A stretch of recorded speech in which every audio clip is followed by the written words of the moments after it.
Bonjour à tous, je suis ravie de vous retrouver pour ce nouvel épisode de nos reportages du tourisme fluvial. Aujourd'hui, on va s'attaquer à un monument de la culture française, à savoir les routes des vins. Ça fait partie de l'exception culturelle française. En France, quasiment chaque région possède un terroir viticole. En Champagne, en Bourgogne, dans la vallée du Rhône, en Anjou, au bord de la Méditerranée. La culture de la vigne pour produire les vins réputés aujourd'hui dans le monde entier se trouve aux quatre coins de la France. On a de la chance puisque de nombreuses régions viticoles se trouvent juste en bord de voies d'eau, de fleuves, de rivières ou de canaux, puisque auparavant, le moyen de transport favori pour transporter les vins, les grands vins, était en bateau. Alors en fait, la route des vins, c'est une manière totalement insolite et originale de découvrir les produits du terroir de la région. Alors, est-ce que c'est une véritable passion ou simplement par curiosité? En tout cas, une escale s'impose pour découvrir ce patrimoine œnologique qui rend si fiers les producteurs. Aujourd'hui, je vais vous présenter 5 destinations qui se trouvent au cœur des vignobles français.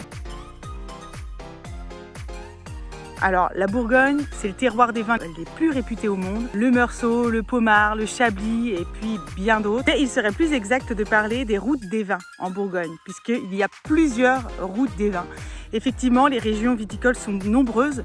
On a la côte de Nuits, la côte de Beaune, la côte chalonnaise, le Mâconnais, le Beaujolais, le Tonnerrois et puis aussi le Sancerrois. Les terroirs sont riches et vous font découvrir les grands crus bourguignons, leurs secrets de fabrication, de conservation, tout en admirant les magnifiques paysages vallonnés avec ces rangs de vignes qui sont bien alignés. Donc vous avez plusieurs choix d'itinéraires. Donc on va retrouver Pontaillier-sur-Saône qui se trouve en Côte d'Or et depuis Pontaillier vous pouvez rejoindre la côte de Nuits, la côte de Beaune et la côte chalonnaise. Vous pouvez aussi partir de la petite ville de Bresse, la capitale de la Bresse bourguignonne, Louhans. Et là vous pourrez rejoindre des vignobles, les routes des vins du Mâconnais, routes des vins du Beaujolais, routes des vins de la côte chalonnaise, de la côte de Beaune et puis vous avez un petit peu plus de temps de la côte de Nuits également. Troisième route des vins en Bourgogne, c'est la route des vins du Sancerrois. De Sancerre au départ de notre base de Briare. Et enfin, dernière base de départ pour découvrir la route des vins en Bourgogne, c'est Mailly-le-Château qui se trouve être sur le canal du Nivernais. Et là, vous pourrez rejoindre la route des vins du Tonnerrois, le Chablis et découvrir tous les vins du Grand Auxerrois. C'est la plus ancienne en fait et la plus connue de toutes les routes des vins de France. C'était la première. Vraiment, elle vaut le détour. De vignoble en vignoble, vous découvrirez des paysages naturels magnifiques et des petits villages avec un charme fou que l'on retrouve seulement en Alsace. Au détour d'une vigne, arrêtez-vous dans un petit restaurant de village où on sert des plats typiques alsaciens et c'est assurément le meilleur moyen de savourer et apprécier les vins d'Alsace. En croisière fluviale, donc ça va être au départ de notre base alsacienne de Waltenheim-sur-Zorn où vous pourrez découvrir en fait plutôt le nord de cette route des vins sur le canal de la Marne au Rhin.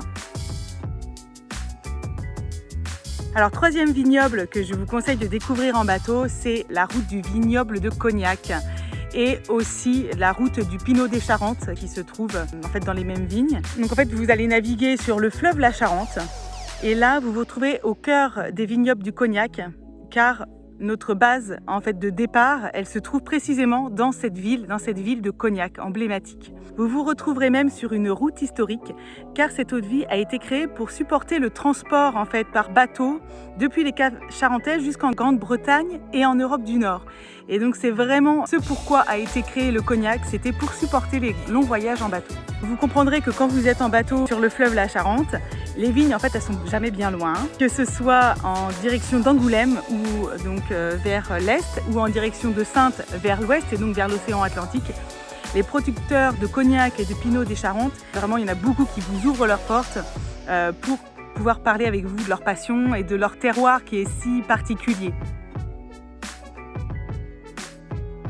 Alors là, on change un petit peu d'ambiance puisque on va être plutôt sur une route des vins rosés. La Camargue, c'est vraiment une région qui est aux 1000 trésors. C'est une zone sauvage qui a déjà des paysages aquatiques dont la réputation ne se fait plus. Ces paysages aquatiques très sableux qui ont donné naissance à 2 appellations viticoles, l'IGP Sable de Camargue et l'IGP Pont du Gard.